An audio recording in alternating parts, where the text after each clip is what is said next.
Alright guys, so we're gonna continue on with the brake system job here on the Montero.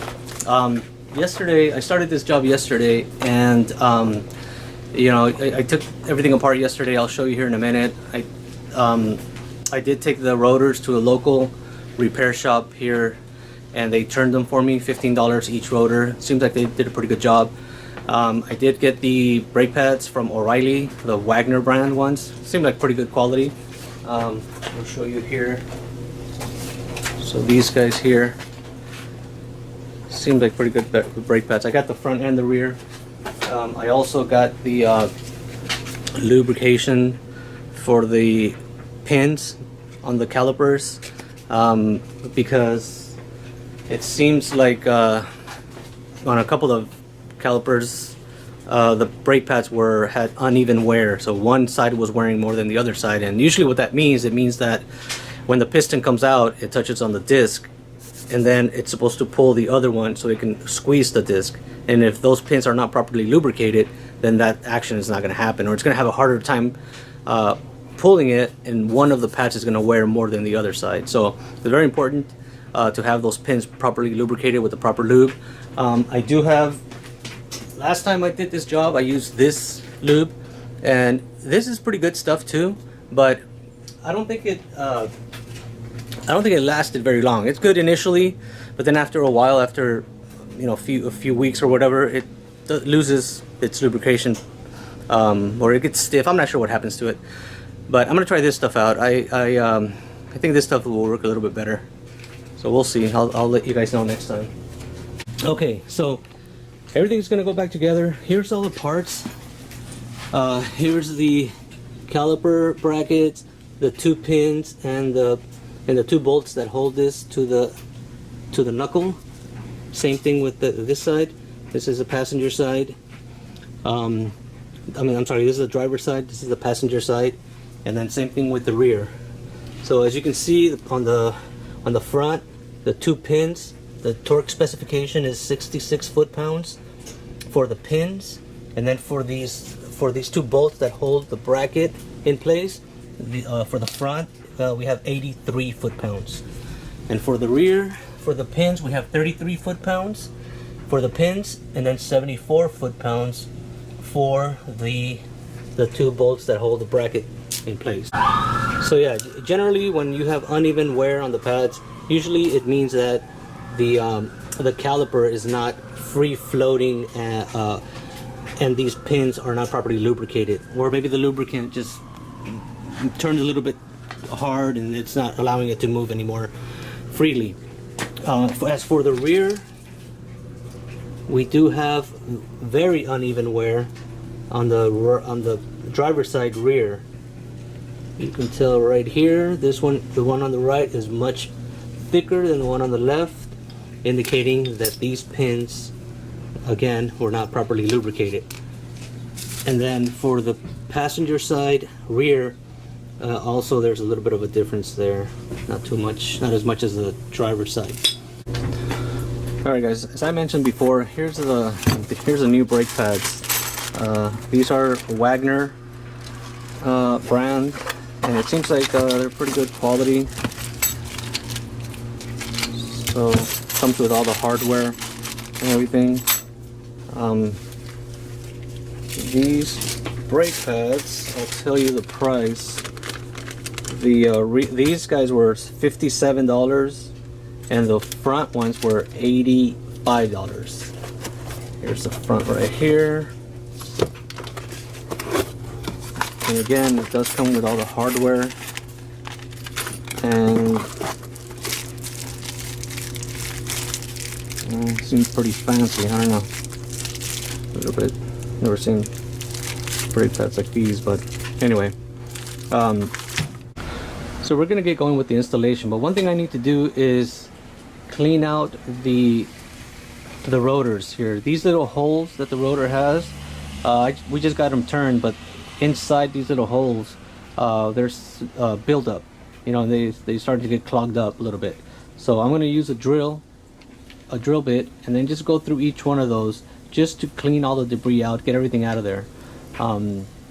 So this dusty stuff, you're not supposed to breathe, so just be careful. Always do this type of work in a well ventilated area, and don't, you know, try to keep it away from you. But we do have to clean them out so that it can improve or help out in the cooling. Otherwise, if they're clogged up, it defeats the purpose of having these little holes.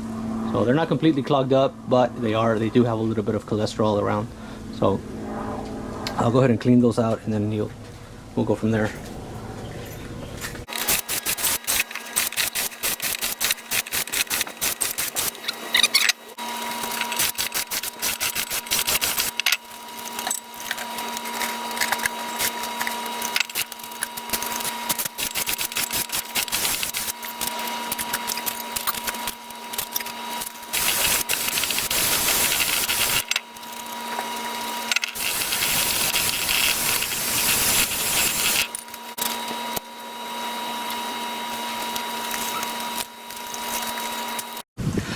Alright guys, so I'm getting ready to reinstall the passenger side setup here.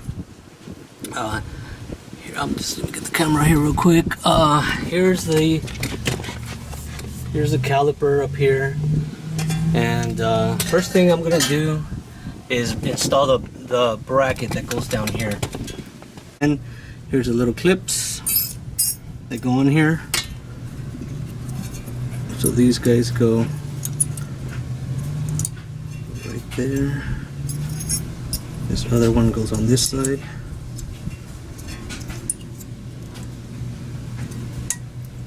That. And then you have the two ones that go on the top. Two other ones.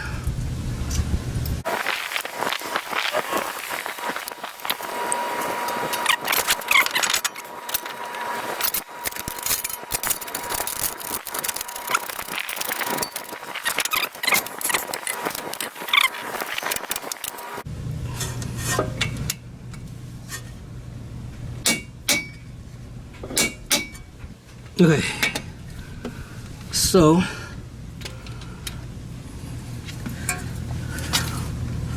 the caliper support bracket is already installed. Now, one more thing here.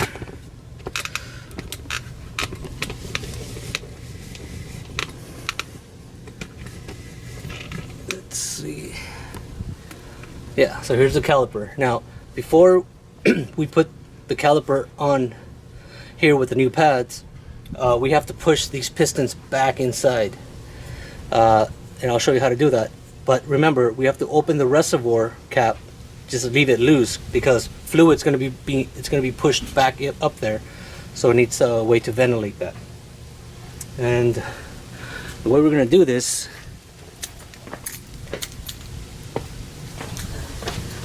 is we're going to use an old brake pad. I'm just going to put it right there, and then you're going to use a C-clamp, old C-clamp, and all we're going to do is just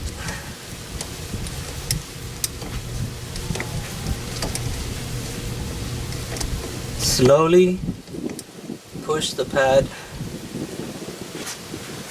push the pistons using the brake pad back in, slowly turning. I already removed the cap up on the reservoir, so we're slowly pushing the pistons back inside, pushing the hydraulic system back to the reservoir.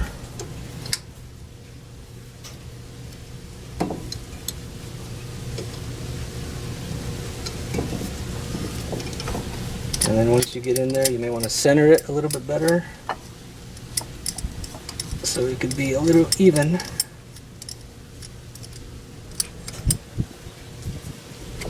There we go.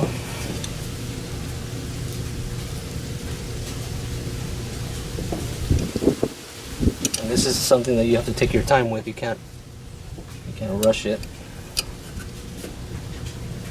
Pistons are going back slowly but surely.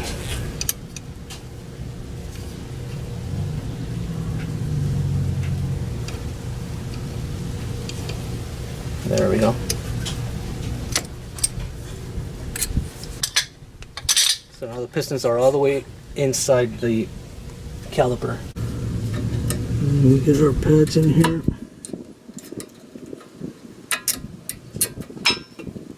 First one.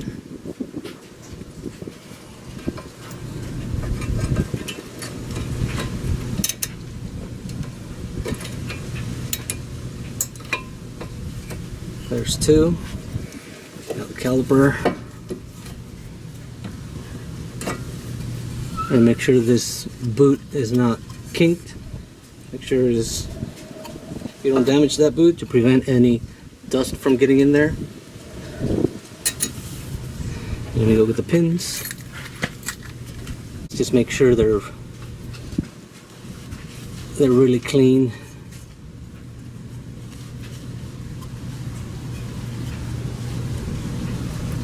So that one's pretty good. Try the other one.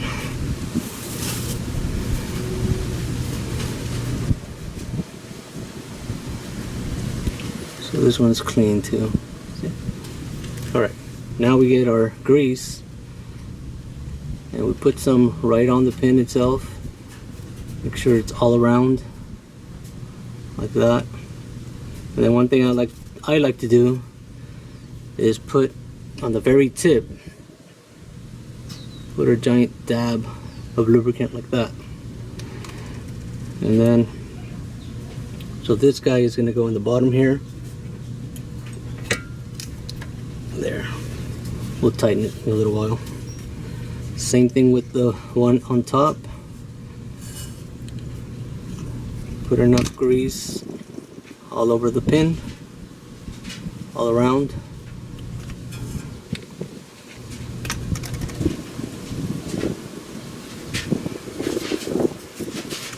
And a giant dab in the top here.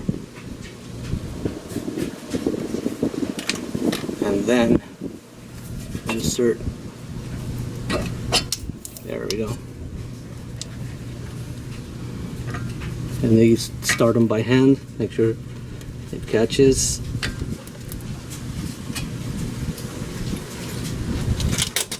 Once it starts, then you use your wrench, 17 millimeter.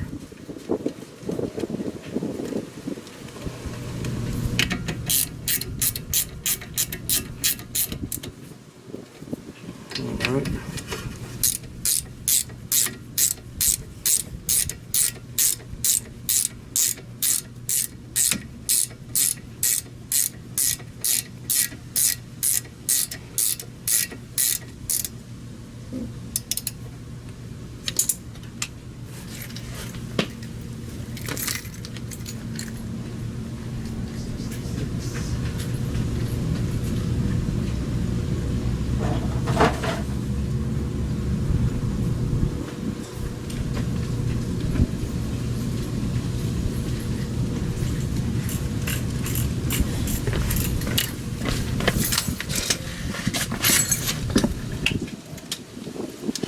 And these are torqued at 66 foot-pounds. So I have my handy dandy. Hey, what's going on, Scotty? What's up, man? What are you doing? Fixing? Yeah, just doing the brakes. Doing brakes? Yeah. Nice.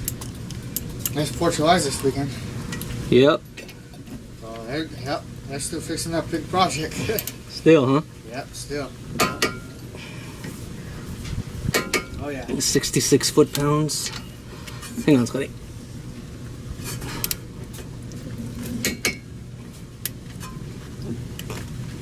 Okay.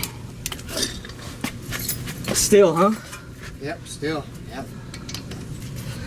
Every time I torque something, I always like to click it twice. Click it. There we go. Okay. Alright, sorry, Scotty. I'm just filming here. Filming? Yeah.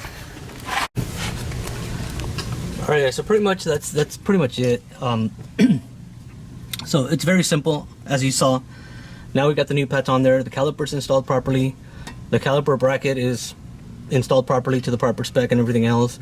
We didn't have to open up the hydraulic system, so no need to bleed the system. And we just got to put everything back together. I'll go ahead and do the rears and I'll show you the process on that. Again, very super simple, just like the front. But anyway,